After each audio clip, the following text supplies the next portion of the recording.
ಈ ಸಂಡೂರು ಸೋಲು ಗೆಲುವಿನ ಲೆಕ್ಕವನ್ನು ಒಮ್ಮೆ ಗಮನಿಸ್ತಾ ಹೋಗೋದಾದರೆ, ಸಂಡೂರು ಕಾಂಗ್ರೆಸ್ನ ಭದ್ರಕೋಟೆ ಅನ್ನೋದು ಮತ್ತೊಮ್ಮೆ ಇಲ್ಲಿ ಖಾತ್ರಿಯಾಗಿದೆ. ಯಾರು ಕೂಡ ಊಹೆ ಮಾಡಿರಲಿಲ್ಲ. ಅಂದರೆ ಇಲ್ಲಿ ಜನಾರ್ದನ್ ರೆಡ್ಡಿ ಅವರು ನೇರವಾಗಿ ಸವಾಲನ್ನು ಹಾಕಿದ್ರು, ನಾವು ಗೆದ್ದೇ ಗೆಲ್ತೀವಿ ಅಂತೇಳಿ. ಆದರೆ ಕಾಂಗ್ರೆಸ್ನ ಭದ್ರಕೋಟೆ ಆಗಿದ್ದು ಸಂಡೂರವರು. ತುಕಾರಾಮ್ ಅವರು ನಿರಂತರವಾಗಿ ಕಳೆದ 13 ವರ್ಷಗಳಿಂದ ಈ ಕ್ಷೇತ್ರದಲ್ಲಿ ಶಾಸಕರಾಗಿದ್ದಂಥವ್ರು. ಬಳ್ಳಾರಿಗೆ ಹೋಗ್ತಾರೆ, ಲೋಕಸಭಾ ಚುನಾವಣೆಯಲ್ಲಿ ಸ್ಪರ್ಧೆ ಮಾಡ್ತಾರೆ, ಶ್ರೀರಾಮುಲು ಅಗೇನ್ಸ್ಟ್ ಭರ್ಜರಿಯಾಗಿ ಗೆಲುವನ್ನು ಸಾಧಿಸ್ತಾರೆ. ಅವರಿಂದ ತೆರವಾದಂಥ ಕ್ಷೇತ್ರ ಪತ್ನಿಗೆ ಕೊಡಿಸ್ತಾರೆ. ಟಿಕೆಟನ್ನು ಕೊಡಿಸೋಷ್ಟರಲ್ಲಿ ಯಶಸ್ವಿಯಾಗಿದ್ದಾರೆ, ಗೆಲುವು ಕೂಡ ಆಗಿದೆ. ಸೊ ಅಲ್ಲಿಗೆ ಸಂಡೂರು ಕಾಂಗ್ರೆಸ್ನ ಭದ್ರಕೋಟೆ ಅನ್ನೋದು ಮತ್ತೊಮ್ಮೆ ಇಲ್ಲಿ ಸಾಬೀತಾಗಿದೆ. ಏನು ವರ್ಕೌಟ್ ಆಗಿರ್ಬೋದು ಹಾಗಾದರೆ ಇಲ್ಲಿ? ಕಾಂಗ್ರೆಸ್ ಸರ್ಕಾರದ 5 ಗ್ಯಾರಂಟಿ ಫುಲ್ ಫ್ಲೆಡ್ಜಲ್ಲಿ ವರ್ಕೌಟ್ ಆಗಿದೆ. ಟೀಕೆ ಟಿಪ್ಪಣಿಗಳು, ಆರೋಪಗಳು ಇದ್ಯಾವುದು ಕೂಡ ವರ್ಕೌಟ್ ಆಗಿಲ್ಲ. ಆದರೆ 5 ಗ್ಯಾರಂಟಿ ಇಲ್ಲಿ ಫುಲ್ ವರ್ಕೌಟ್ ಆಗಿದೆ ಅನ್ನೋ ಚರ್ಚೆ ಶುರುವಾಗಿದೆ. ಅಷ್ಟೇ ಅಲ್ಲದೆ ಈ ಸಂಡೂರು, ಅದರಲ್ಲೂ ಬಳ್ಳಾರಿ ಭಾಗದಲ್ಲಿ ಸಚಿವ ಸಂತೋಷ್ ಲಾಡ್ ಅವರು ಕ್ಷೇತ್ರದಲ್ಲಿ ತುಂಬ ಓಡಾಟವನ್ನು ಮಾಡಿದ್ರು, ಕ್ಷೇತ್ರವನ್ನು ತಮ್ಮ ಹಿಡಿತದಲ್ಲಿ ಇಟ್ಟುಕೊಂಡಿದ್ರು, ಕೆಲಸವನ್ನು ಕೂಡ ಹಾಗೇ ಮಾಡಿದ್ರು. ಈ ಕ್ಷೇತ್ರದಲ್ಲಿ ಇದ್ದುಕೊಂಡೇ ಕೆಲಸ ಮಾಡಿದ್ರಲ್ಲ, ತಮ್ಮ ಹಿಡಿತದಲ್ಲಿ ಇಟ್ಕೊಂಡ್ರಲ್ಲ, ಇದು ಕೂಡ ಒಂದು ಗೆಲುವಿಗೆ ಕಾರಣ ಆಯಿತು ಅಂತ ಹೇಳಲಾಗ್ತಾ ಇದೆ. 3 ದಿನ ಸಂಡೂರಲ್ಲೇ CM ಸಿದ್ದರಾಮಯ್ಯ ಅವರು ಕೂಡ ಠಿಕಾಣಿಯನ್ನು ಹೂಡಿದ್ರು. 3 ದಿನ ಸಿದ್ದರಾಮಯ್ಯ ಅವರು ಅಲ್ಲಿ ಠಿಕಾಣಿಯನ್ನು ಹೂಡಿದ್ರು, ಭರ್ಜರಿಗೆ ಭಾಷಣವನ್ನು ಮಾಡಿದರು, ಭರ್ಜರಿಗೆ ಪ್ರಚಾರವನ್ನು ಮಾಡಿದರು. ಇದು ಕೂಡ ಇಲ್ಲಿ ಪ್ಲಸ್ ಪಾಯಿಂಟ್ ಅಂತ ಹೇಳಲಾಗ್ತದೆ. ಸಿದ್ದರಾಮಯ್ಯ ಅವರು ಪ್ರತಿ ಭಾಷಣದಲ್ಲೂ ಕೂಡ ಗ್ಯಾರಂಟಿ ವಿಚಾರವಾಗಿ ಮತದಾರರಲ್ಲಿ ಮನದಟ್ಟು ಮಾಡುವಂಥ ಕೆಲಸವನ್ನು ಮಾಡಿದರು. ಅದು ವರ್ಕೌಟ್ ಆಗಿದೆ. ಗ್ಯಾರಂಟಿ ಯೋಜನೆ ಒಂದು ಕಡೆ, ಆ ಗ್ಯಾರಂಟಿಯನ್ನು ಪ್ರತಿಯೊಬ್ಬರಿಗೂ ಕೂಡ ತಲುಪಿಸುವಂಥ ಕೆಲಸವನ್ನು ತಮ್ಮ ಭಾಷಣದ ಮೂಲಕ ಮಾಡಿದ್ದು CM ಸಿದ್ದರಾಮಯ್ಯ ಅವರು. ಸೊ ಇಲ್ಲಿ ಸಿದ್ದರಾಮಯ್ಯ ಅವರ ಪ್ರಚಾರ ಇತ್ತಲ್ಲ, 3 ದಿನ ಸಂಡೂರಲ್ಲಿ ಠಿಕಾಣಿ ಹೂಡಿ ಪ್ರಚಾರವನ್ನು ಮಾಡಿದ್ದು ಕಾಂಗ್ರೆಸ್ಗೆ ಹಾಗೂ ಕಾಂಗ್ರೆಸ್ ಅಭ್ಯರ್ಥಿಗೆ ಇಲ್ಲಿ ಪ್ಲಸ್ ಪಾಯಿಂಟ್ ಆಯಿತು. 16 ವರ್ಷಗಳಲ್ಲಿ ಸಂಸದ ತುಕಾರಾಮ್ ಅವರು ಮಾಡಿದ ಅಭಿವೃದ್ಧಿಗಳು ವರ್ಕೌಟ್ ಆಗಿದೆ.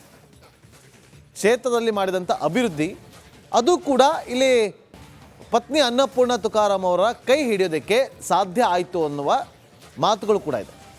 ಇನ್ನು ತುಕಾರಾಮ್ ಅವರ ಪತ್ನಿ ಅನ್ನಪೂರ್ಣ ತುಕಾರಾಮ್ ಅವರು ಸರಳ ವ್ಯಕ್ತಿತ್ವವುಳ್ಳಂಥ ಅಭ್ಯರ್ಥಿ ಅಂತೇಳಿ ಗುರುತಿಸ್ಕೊಂಡಿದ್ರು.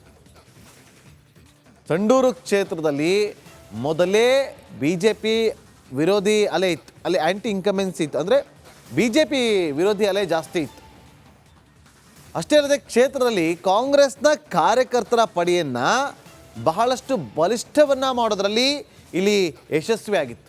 ಅಷ್ಟೇ ಅಲ್ಲ, ಅಲ್ಪಸಂಖ್ಯಾತ ಆಗಿರ್ಬೋದು, ಕುರುಬ ಸಮುದಾಯದವರಾಗಿರ್ಬೋದು, SC ಮತಗಳು ಕೂಡ ಇಲ್ಲಿ ವರ್ಕೌಟ್ ಆಗಿದ್ದು, ಪ್ಲಸ್ ಆಗಿದ್ದು ಕಾಂಗ್ರೆಸ್ಗೆ. ಯಾಕೆ CM ಸಿದ್ದರಾಮಯ್ಯ ಅವರು 3 ದಿನ ಅಲ್ಲೇ ಠಿಕಾಣಿ ಹೂಡಿದ್ರು? ಅಲ್ಲಿ ಅಹಿಂದ ಮತಗಳು ಕೈ ಹಿಡಿಯೋದು ಚೆನ್ನಾಗಿ ಗೊತ್ತಿತ್ತು. ಹಾಗಂತ ಶಿಗ್ಗಾವಿನಗೇನಿಲ್ಲ, ಶಿಗ್ಗಾವಿನಲ್ಲೂ ಕೂಡ ಅಹಿಂದ ಮತಗಳೇ ಅಲ್ಲಿ ಕೈ ಹಿಡಿದಿರೋದು ಕಾಂಗ್ರೆಸ್ ಅಭ್ಯರ್ಥಿಗೆ. ಇಲ್ಲೂ ಕೂಡ ಕುರುಬ ಸಮುದಾಯ ಹಾಗೆ SC ಮತಗಳು, ಅಲ್ಪಸಂಖ್ಯಾತ ಮತಗಳು ಕೈ ಹಿಡಿದಿರೋದು ಮತ್ತೊಮ್ಮೆ ಸಾಬೀತಾಗಿದೆ. ಆ ಮೂಲಕ ಸಂಡೂರು ಮತ್ತೊಮ್ಮೆ ಕಾಂಗ್ರೆಸ್ನ ಭದ್ರಕೋಟೆ ಅನ್ನೋದಿಲ್ಲಿ ಸ್ಪಷ್ಟವಾಗಿ ಗೊತ್ತಾಗ್ತಾ ಇದೆ. ಇನ್ನು ಜನತಾ ನ್ಯಾಯಾಲಯದಲ್ಲಿ ನಮಗೆ ನ್ಯಾಯ ಸಿಕ್ಕಿದೆ, ಉಪಚುನಾವಣೆ ಫಲಿತಾಂಶದ ವಿಚಾರವಾಗಿ CM ಸಿದ್ದರಾಮಯ್ಯವರು ಈ ರೀತಿಯಾಗಿ ಮೊದಲ ಪ್ರತಿಕ್ರಿಯೆಯನ್ನು ಕೊಟ್ಟಿದ್ದಾರೆ. ಆರಂಭದಿಂದಲೂ ಕೂಡ ಚನ್ನಪಟ್ಟಣ ಮತ ಎಣಿಕೆ ಸಂದರ್ಭದಲ್ಲಿ ಹಾವು ಏಣಿ ಆಟ ನಿರಂತರವಾಗಿ ಮುಂದುವರಿತಾ ಇತ್ತು. ನೋಡಿ, 7ನೇ ಸುತ್ತಿನ ಮತ ಎಣಿಕೆ ಸಂದರ್ಭದಲ್ಲಿ 3959 ಮತಗಳಿಂದ CP ಯೋಗೇಶ್ವರ್ ಅವರು ಮುನ್ನಡೆಯನ್ನು ಕಾಪಾಡಿಕೊಳ್ತಾರೆ. ಅದಾದ ಬಳಿಕ 8ನೇ ಸುತ್ತಿನ ಮತ ಎಣಿಕೆ ಬಳಿಕವೂ ಕೂಡ CP ಯೋಗೇಶ್ವರ್ ಅವರಿಗೆ ಮುನ್ನಡೆ ಸಿಗುತ್ತೆ.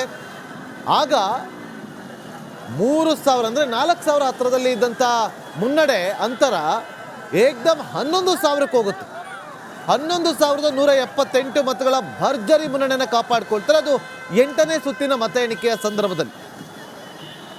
9 ಹಾಗೆ 10ನೇ ಸುತ್ತಿನ ಮತ ಎಣಿಕೆ ಬಳಿಕ 19,000 ಹತ್ರ 20,000 ಮತಗಳ ಅಂತರದಿಂದ ಮುನ್ನಡೆಯನ್ನು ಕಾಪಾಡ್ಕೊಂಡು ಬರ್ತಾರೆ ಸಿ.ಪಿ. ಯೋಗೇಶ್ವರ್ ಅವರು. ಅದಾದ್ಮೇಲೆ 11ನೇ ಸುತ್ತಿನ ಮತ ಎಣಿಕೆ ಬಳಿಕವೂ ಕೂಡ ಯೋಗೇಶ್ವರ್ ಅವರು ಮತ್ತೊಮ್ಮೆ ಅಂತರ ಕಾಪಾಡ್ಕೊಳ್ತಾರೆ. ಅಲ್ಲಿ ಅಂತರ ಇನ್ನಷ್ಟು ಹೆಚ್ಚಾಗುತ್ತೆ. 23,210 ಅಂತರ 11ನೇ ಸುತ್ತಿನ ಮತ ಎಣಿಕೆ ಬಳಿಕ. ಇನ್ನು 12ನೇ ಸುತ್ತಿನ ಮತ ಎಣಿಕೆಯಲ್ಲಿ 22,122 ಮತಗಳ ಅಂತರದಿಂದ ಅವರು ಮುನ್ನಡೆಯನ್ನು ಕಾಪಾಡ್ಕೊಳ್ತಾರೆ. ಇನ್ನು ನಿಖಿಲ್ ಕುಮಾರಸ್ವಾಮಿ 73,417 ಮತಗಳನ್ನು ಪಡೆದುಕೊಂಡ್ರೆ ಸಿ.ಪಿ. ಯೋಗೇಶ್ವರ್ 99,320 ಮತಗಳನ್ನು ಪಡಿತಾರೆ. ಯಾವಾಗ 12ನೇ ಸುತ್ತಿನ ಸಂದರ್ಭದಲ್ಲಿ, 12ನೇ ಸುತ್ತಿನ ಮತ ಎಣಿಕೆಯ ನಂತರ. ಸೊ ಅಲ್ಲಿಗೆ ಅಭೂತಪೂರ್ವವಾದಂಥ ಗೆಲುವು ಸಿ.ಪಿ. ಯೋಗೇಶ್ವರ್ ಅವರಿಗೆ. ಮತ್ತಷ್ಟು ಮಾಹಿತಿಯನ್ನು ಕೊಡೋದಕ್ಕೆ ನಮ್ಮ ರಾಮನಗರ ಪ್ರತಿನಿಧಿ ಮಹದೇವ್ ಸ್ವಾಮಿ ಈಗ ಫೋನ್ ಸಂಪರ್ಕದಲ್ಲಿದ್ದಾರೆ. ಮಹದೇವ್ ಸ್ವಾಮಿ, ಈಗ ರಾಮನಗರಕ್ಕೆ ಅಂದರೆ ಕ್ಷೇತ್ರಕ್ಕೆ ಎಂಟ್ರಿ ಕೊಟ್ಟಿದ್ದಾರೆ ಸಿ.ಪಿ. ಯೋಗೇಶ್ವರ್ ಅವರು. ಭರ್ಜರಿಯಾಗಿ ಸ್ವಾಗತವನ್ನು ಕೂಡ ಕಾರ್ಯಕರ್ತರು ಮಾಡ್ತಾರೆ. ಹೇಗಿದೆ ಸಂಭ್ರಮಾಚರಣೆ? ನಾಗೇಂದ್ರ ಬಾಬು, ಏನು ಜಿಲ್ಲಾಡಳಿತದ ನಿಷೇಧದ ಬಳಿಕವೂ ಕೂಡ ಈಗ ಏನು ಚನ್ನಪಟ್ಟಣದಲ್ಲಿ ಕಾಂಗ್ರೆಸ್ನ ಗೆಲುವನ್ನ ಕಾರ್ಯಕರ್ತರು ಸಂಭ್ರಮಿಸ್ತಾ ಇದ್ದಾರೆ. ಈಗಾಗಲೇ ಕೂಡ ಸಿ.ಪಿ. ಯೋಗೇಶ್ವರ್ ಅವರು ತೆರೆದ ವಾಹನದಲ್ಲಿ ಚನ್ನಪಟ್ಟಣಕ್ಕೆ ಆಗಮಿಸಿದ್ರು. ಅವರನ್ನ ಅದ್ದೂರಿಯಾಗಿ ಕೂಡ ವೆಲ್ಕಮ್ ಮಾಡಿಕೊಳ್ಳಾಯಿತು. ಜೊತೆಗೆ ಏನು ಪ್ರಮುಖ ಬೀದಿಗಳಲ್ಲಿ ಅವರು ನಡೆದುಕೊಂಡೇ ಕಾರ್ಯಕರ್ತರ ಜೊತೆ ಬಂದರು. ಜೊತೆಗೆ ಸಾಕಷ್ಟು ಪಟಾಕಿಗಳನ್ನ ಸಿಡಿಸುವ ಮುಖಾಂತರವಾಗಿ ಯೋಗೇಶ್ವರ್ ಅವರಿಗೆ, ಡಿ.ಕೆ. ಶಿವಕುಮಾರ್ ಅವರಿಗೆ, ಜೊತೆಗೆ ಕಾಂಗ್ರೆಸ್ ಪಕ್ಷಕ್ಕೆ ಜೈಕಾರದ ಘೋಷಣೆಯನ್ನ ಕೂಗುವ ಮುಖಾಂತರವಾಗಿ ಎಲ್ಲ ಕಾಂಗ್ರೆಸ್ನ ಕಾರ್ಯಕರ್ತರು ಕೂಡ ಸಂಭ್ರಮವನ್ನು ಪಡ್ತಾ ಇರುವಂತದ್ದು. ಒಂದು ರೀತಿಯಲ್ಲಿ ಹಬ್ಬದ ವಾತಾವರಣ ಚನ್ನಪಟ್ಟಣದಲ್ಲಿ ಮನೆ ಮಾಡಿದೆ ಅಂತಾನೆ ಹೇಳ್ಬೋದು. ಯಾಕಂದ್ರೆ ಈ ರೀತಿಯಾದಂತಹ ಜನಸ್ತೋಮವನ್ನ ಅವರು ಚುನಾವಣೆಯ ಸಂದರ್ಭದಲ್ಲಿ ನಾಮಪತ್ರವನ್ನು ಸಲ್ಲಿಸುವಂತಹ ಸಂದರ್ಭದಲ್ಲೂ ಕೂಡ ಇಷ್ಟು ಜನರು ಸೇರಿರಲಿಲ್ಲ. ಆದ್ರೆ ಈಗ ಗೆಲುವಿನ ಬಳಿಕ ಎಲ್ಲ ಕಾರ್ಯಕರ್ತರ ಮುಖಂಡರು ಕೂಡ ಅವರನ್ನ ಅದ್ದೂರಿಯಾಗಿ ಸ್ವಾಗತವನ್ನು ಮಾಡ್ತಾ ಇರುವಂತದ್ದು. Nagendra Babu. Okay, thank you Mahadev Swamy ನಿಮ್ಮೆಲ್ಲ ಮಾಹಿತಿಗಾಗಿ. ನೋಡಿ, ಇಲ್ಲಿ ಕಾಂಗ್ರೆಸ್ ಬಾವುಟಗಳನ್ನು ಹಿಡಿದು ಕಾರ್ಯಕರ್ತರು ಅಲ್ಲಿ ಸಂಭ್ರಮಾಚರಿಸ್ತಿದ್ದಾರೆ. ಪಟಾಕಿಯನ್ನು ಸಿಡಿಸಿ ಸಂಭ್ರಮಾಚರಣೆ ಮಾಡ್ತಾ ಇರುವಂಥ ದೃಶ್ಯವನ್ನು ಗಮನಿಸ್ತಾ ಇದ್ದೀವಿ ಇಲ್ಲಿ.